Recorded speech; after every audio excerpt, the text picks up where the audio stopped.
Bozorda hamma yog'i quyosh panellari bosib ketdi-da. Narx juda keskin pastga qarab tushib ketyapti-da. Hozir примерно sizlarda hozir narx qanaqa chiqyapti sizlar 1 kilovat uchun? Masalan, men uyimga qo'yishim uchun qancha rasxod qilishim kerak? O'rtacha 1 kilovat stansiya uchun hozir 3,5 million so'm rasxod qilishingiz kerak. 3,5 million so'm rasxod qilishim kerak. Demak, qarang, aka, menga taklif chiqishyapti. 2,200,000 dan ham bor 1 kilovatiga. Kelib, uстановка qilib qo'yib ketamiz deyishyapti. Unisi qanaqa bo'ladi? Sizniki bilan nimaga men 2,200,000 ga emas, imенно 3,5 millionga olishim kerak? Aka, biz sizga 2 million so'mlikni ham taklif qilishimiz mumkin. Faqat tovardan tovar farqi bor. Ertadan keyin siz orqangizda yana keladigan klientlar bor. Ikkalamiz aka-uka bo'lib, o'sha oramiz buzilmasligi uchun biz yaxshi mahsulotlarni qo'yib berib taklif qilamiz. Demak, sizlarda sifat darajasi ularga sifat darajasi aka har doim yuqori. Yuqori bo'ladi. Xo'p, qarang, bo'lmasa panellar bilan tanishinglar. Men ko'ryapman, hozir bu yerda panellarni ko'ryapman. 30 yildan garantiya berib qo'yishadi-ku bu yerda. 30 yildan garantiya berasiz. Nimaga? Asosan sizlar 30 yil garantiya beryapsizlar. Bu yana 30 yil, masalan, 30 yil o'tgandan keyin yana qancha koeffitsiyentda ishlab ketadi bular? 30 yil garantiyani biz nimaga asoslanib berganmiz? Xitoy ishlab chiqarish firmasi o'zi ham 30 yil garantiya bergan ofitsialniy и ofitsial dilerlarga ham. Biz ham shuni o'zimiz klientlarga beramiz. Endi 30 yil garantiya bu tok ishlab chiqarib berishiga. Quyosh panelini birinchi yil o'rnatganingizda 1% koeffitsiyentini yo'qotadi. Endi adaptatsiya uchun hamma joyda bor bu narsa. 365 kunda 1%. 365 kunda 1% gina yo'qotadi atiga. Endi 1 yilda aka, birinchi o'rnatgan yilingizda 1% gina yo'qotadi atiga. Qolgan 29 yil mobaynidagi har yilda 0.4% ni yo'qotadi. Shuni hisoblaydigan bo'lsak ham 30 yildan keyingi davrda ham aka sizga 87.4% koeffitsient ishlab beradi. Demak, 30 yil o'tgandan keyin ham bu 40 yilda ham ishlaydi, faqat jicha kamroq beradi. Примерно 80% gacha ishlaydi. 80% degan bo'ladi. Tok ishlab chiqazib beradi. Demak, hozir 1 kilovatlik o'rnatadigan bo'lsa ham 80%, bu degan 800 wattdan chiqazib beradi. 800 watt chiqarib beradi ham 30 yildan keyin degan. 20 kilovatli stansiyam bor. Demak, 30 yil, 40 yildan keyin ham bu 16 kilovatlar 15 kilovat olib turaveradi. Ishlab ishlashi, demak 50 yil ham ishlab beradi, to'g'rimi? Xo'p, aka, qarang. Endi qarang, bu yerda hozir turlarni ko'p ko'ryapman. Juda turlari ko'p. Mana bu yerda Long degan turibdi, Jinko turibdi, anta Era degani bor. Era Solarlar bor. Bular nimasi bilan bir-biridan farq qiladi? Endi farqiga to'xtaladigan bo'lsak, endi bozordagi texnik parametr bo'yicha eng sifatli panelimiz Longi Haymo X10 paneli. Buni qolgan panellardan farqi nima deydigan bo'lsangiz, bu HPBC texnologiyada ishlab chiqarilgan. Ya'ni soyalanish bo'ladigan holatda emas-ki, qolgan panelni oladigan bo'lsak, top fondagi panellar agar masalan Jinkoda agar soyalanish bo'lib qoladigan bo'lsa, shu qismida bu panelning yarmi ishlamaydi. Panel yarmi ishlamaydi. Yarmi ishlamaydi. Bu degani hozir 735 watt chiqazib berayotgan bo'lsa, yarmi 300 wattga ishlab beradi. 50% ishlaydi xolos. 50% soyalanish bo'lib qoladigan bo'lsa. Demak, buni yuqori qavatli binolarda, ya'ni soyalanib qolgan joylarda mana bu narsani siz soyalanadigan joylarga asosan o'sha daraxt soyasi tushib qolishi mumkin yoki boshqacha holatda soya bo'lib qoladigan bo'lsa, sizlarga taklif qiladiganim Longi Haymo X10 paneldan olinglar. Soyalanish bu qismiga tushadigan bo'lsa, shu yacheykani o'zigina, ya'ni mana shu ajratilgan 4 ta yacheykani o'zigina soyaga tushdi. Masalan, mana bu soya tushyapti, masalan, mana shu. Примерно aytaylik, boring, mana shu 6 taga tushib qoldi. Demak, mana shu 6 tasi to'xtaydi, kamroq chiqazadi, to'g'rimi? Back kontakt deydi.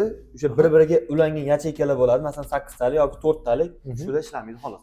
Qolgan yacheykalar ishlamaydi deganda 100% ga ishlamaydi, 50% kamroq ishlab chiqazadi.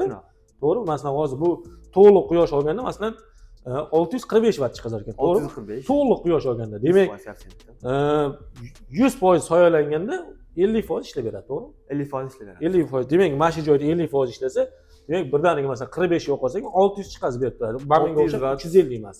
Kunni qismlariga qarab maksimal chiqarib beradi. Maksimalni chiqarib beradi. Eng zo'ri, demak, soyali joylarga bular taklif qilamiz.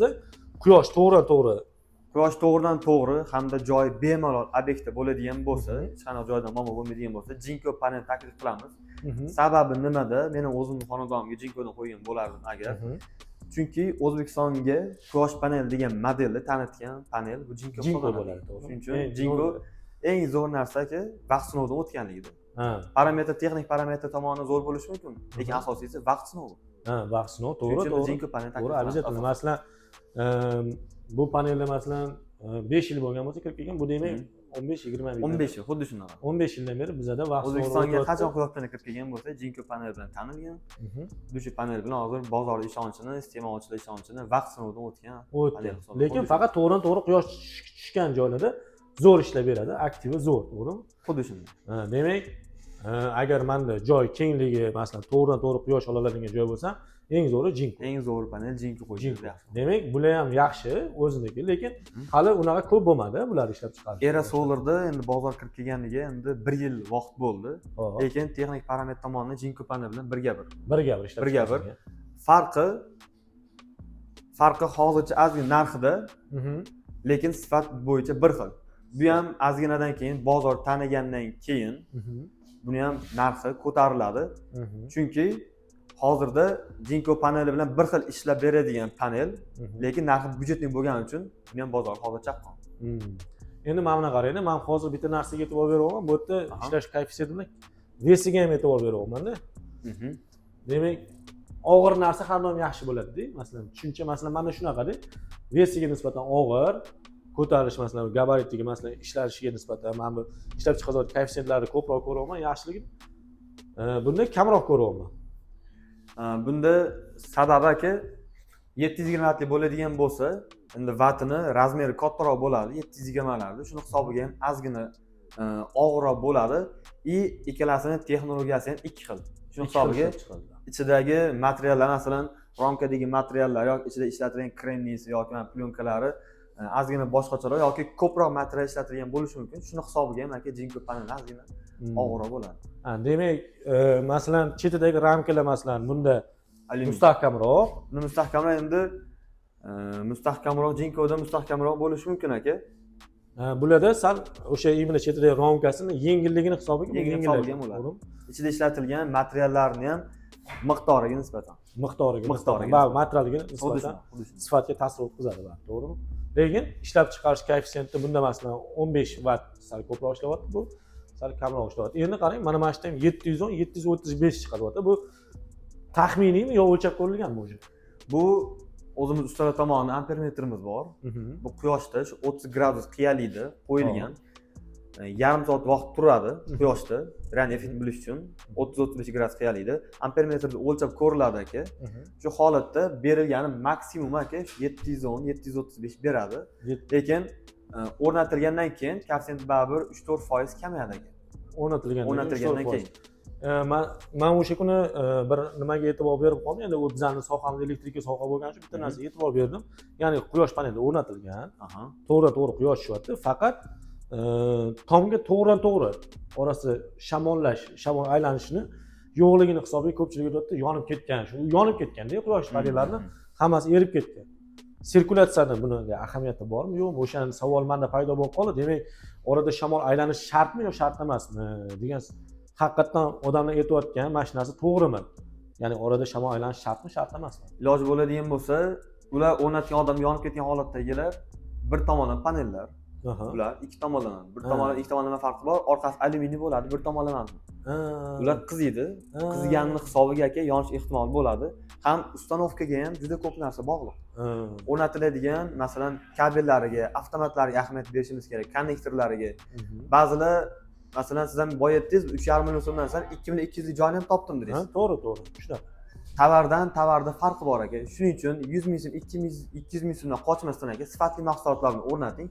Sizga 5 yil emas, 30 yil undan ko'proq muddat ishlab bersin aka sizga.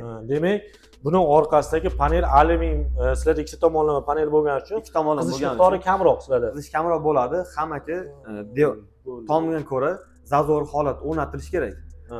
Hozir aka panelchilar qo'pol aytganda panelchilar ham hozir ustanovchi bo'lib ketishganda, shuning uchun sifatli joydan o'rnatgan har doim aka sizga ma'qul bo'ladi, sizga xayrli bo'ladi. Mayli, endi bundoq qiling. Mana bu yerda invertorlari ham bor. Men to'g'ridan-to'g'ri elektrik bo'yachi bu narsani invertorligini to'g'ridan-to'g'ri tushuntiribman. Bu yerda boshqa invertor firmanikini ko'ryapman, bu yoqda boshqanikini ko'ryapman, bu yoqda boshqasini ko'ryapman. Mana shu bo'yicha ham qisqacha ma'lumot bersak.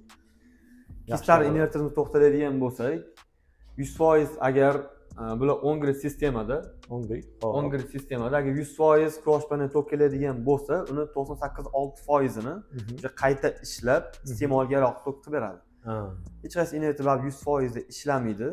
Biz realniy raqamlarda gapiramiz. 98-6% foydali koeffitsiyenti bular ishlab beradi. O'zimiz ofitsialni olib kiramiz. Bularga 5 yil ofitsialniy garantiya beramiz. 5 yildan keyin, masalan 5 yilgacha buzilib qolsa nima berasizlar? Almashtirib berasizlarmi yo faqat servis xizmatimi imlat tuzatib berish? Endi buni holatiga qaralinadi aka. Agar 5 yil ichida o'zidagi texnik nosozlik sababli buziladigan bo'lsa, almashtirib beramiz. Shu paytgacha almashtirib berdik. Agar o'sha xonadonda egasi yoki usta o'z boshimchalik bilan nimadir yangilik kiritaman degan holatda buzib qo'yadigan bo'lsa, unda garantiya amal qilmaydi. Xo'p, qarang, endi ishlab chiq. Bu necha kilovat? Hozir 20 kilovat, to'g'rimi? Bu 20 kilovat invertor. 20 kilovat 3 fazaga ham ishlab beradi, to'g'rimi? Yo faqat 2 Quyosh panellarining invertorlarining 10 kilovatdan yuqorilari asosan 3 faza bo'ladi. 3 fazaga ishlaydi. Bu ham 3 fazaga ishlaydi demak. Xo'p, mayli. Bu to'g'ri telefonimga ham ulasam bo'ladi. Qancha ishlab chiqadi? O'zini programmalari bor, monitoring tizimi deydi. Shu programmasini telefoningizga Wi-Fi orqali ulab beriladi. Siz soatiga necha kilovat tok chiqarib berayotganligini haftalik, oylik monitoring bilib borsangiz bo'ladi. Oyda oxirida masalan 100 kilovat, 200 kilovat tok sizga quyosh bilan ishlab chiqarib berdi. 50 kilovat o'z iste'molingizga ketdi, 150 kilovat davlatga sotdingiz. Ha, bu biznes samon bo'ladi, to'g'ri. Har bir kilovat jismoniy shaxs sifatida ming sotgan taqdiringizda ham sizga 20 kilovat lisensiyadan o'rtacha 3 million so'mdan daromad bo'ladi. Ha, demak bizlar hozir buni masalan 20 kilovatlik ishlatadigan bo'lsa, masalan men unaqa katta iste'mol yo'q. Chunki hovli uyda turgan uchun katta iste'mol yo'q. Menda ishlaydi faqat asosan chiroqlar, konditsioner bizning uyda masalan 2 dona konditsioner deb oylikda masalan. Bo'lsa yillik hisobim 200-250 kilovatda. Bir oylik, yillik bir oylik. Men adashdim, men ozgina gapimni. Bir oylik 250 kilovat. Demak 20 kilovat har soatda ishlab chiqazib beryapti masalan. Quyosh zo'r tushyapti. 20 kilovatli stansiya qo'yganman. Siz aytganingiz bo'yicha 4 koeffitsiyentlarni olib tashladik. Примерно 19-20 kilovat chiqyapti soatiga. Kun davomida, to'g'rimi? Kun davomida bo'lsa buni men bir oyda ishlatayotganim kuniga masalan bor yana 1 kilovat rasxod qo'yaman. Qolgan 18 kilovatni davlatga sotaman, to'g'rimi? Qolgan 18 kilovatni davlat sotasiz. Faqat bir kunda 20 kilovat stansiya o'rnatadigan bo'lsa, o'rtacha hisobda yoki 5-6 soat 100% effektda ishlaydi deb qaraymiz. Chunki bomdod mahaldagi quyosh endi chiqqan vaqtda 20% koeffitsient ishlaydi. 11 dan 2 oralig'igacha maksimum 195% effektivность ishlasa, endi shomga qadar endi quyosh botayotgani hisobiga 60, 80, 20% koeffitsient bo'ladi. Shuni hammasini jamg'arib aka, biz bir kunda 5-6 soat ishlaydi deb aytsak bo'ladi. Ha, 5-6 soat ishlaydigan bo'lsa, masalan 5-6 soat ishlaydigan bo'lsa, 20 kilovatli stansiyamiz bor yana 18 kilovat chiqazib beryapti bizga. Bu degani 5 soat ishlataylik. 5 soat ishlat. 90 kilovat tok ishlab chiqaramiz. Tok ishlab chiqazaman. Bor yana uni 10 kilovatini men yeb qo'ysam ham, o'zim iste'molchim ishlatsam ham, demak menda yana 80 kilovat qoladi. Bu degani 80 ming so'm. 80 ming so'm sizga daromad degani. Ha, bu degani daromad. Men davlatga 80 kilovatni sotaman. Bu degani kuniga 80 ming so'm foyda bor. To'g'rimi? Bu degani bir oyiga ko'paytiradigan bo'lsa 2 million 400 ming so'm sizga daromad. Zo'r. Bu eng minimal hisobda hisoblanganda. Endi biz o'rtacha hisoblaganimizda 3-3,5 million so'mgacha daromad olib keladi. 20 kilovat. Sifatli mahsulotlar bilan o'rnatiladi. Faqat imini sifatga borib taqiladi. Sifatga borib taqiladi. Sifatli narsa qo'yib turib, yaxshi pul daromad qilsak ham bo'ladi. Albatta. Sifat doim birinchi o'rinda. Xo'p, menda yana bitta-ikkita savollar bor-da, qarang. 20 kilovat mana o'rnatishim uchun menga imini necha kvadrat joy kerak bo'ladi? Hisob kitoblarga ko'ra 1 kilovatli stansiya 6-5 kvadrat joy egallaydi. 1 kilovatli stansiya. Shuni 20 kilovatimiz uchun примерно sizdan 100-120 kvadrat joy kerak. Ha, demak men uyimdagi tomon masalan 250 kvadrat bo'ladigan bo'lsa, 250 kvadratga bemalol 50 kilovatgacha. Bemalol 50 watt kontra panel 50 kilovatgacha qo'ydirsangiz bo'ladi. Endi tomingizni holatiga qarab biz sizga endi minimalni aytamiz. Shunga qarab hisob-kitob qilasiz. Masalan, sizga holat bo'yicha 30 kilovat distansiya qo'ysangiz bo'ladi. Chunki tomingizni holati har xil bo'lishi mumkin. Quyosh paneli janub tomonga qarab o'rnatilgani hisobiga, tomingiz hozir qaysi tomonga qaraganini bilmaymiz.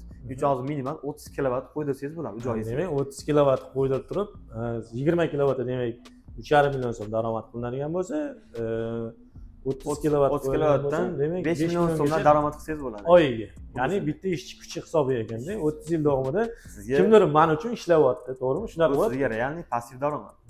Daromad zo'r. Bu bizning shiklatlarimizdan biri. 20 kilovat obyekt uchun dedik. Shu yoqdan polniy invertor panelni ochib ketsangiz bo'ladi. 20-30 kilovatli 50 kilovatgacha kichikroq obyektlar uchun imini shu skladga kelib bemalol olib ketsam bo'ladi. Manzil shunday yo'lni yuzida. Toshkent shahar Zangiota, shu katta yo'lda bo'yida, Fustitga ketadigan katta yo'lda bo'yida Metal zavod turib, rast Oriental. Metal zavod TMZning to'g'risi ekan. Shunaqa. Premium solar seli. Bo'ldi.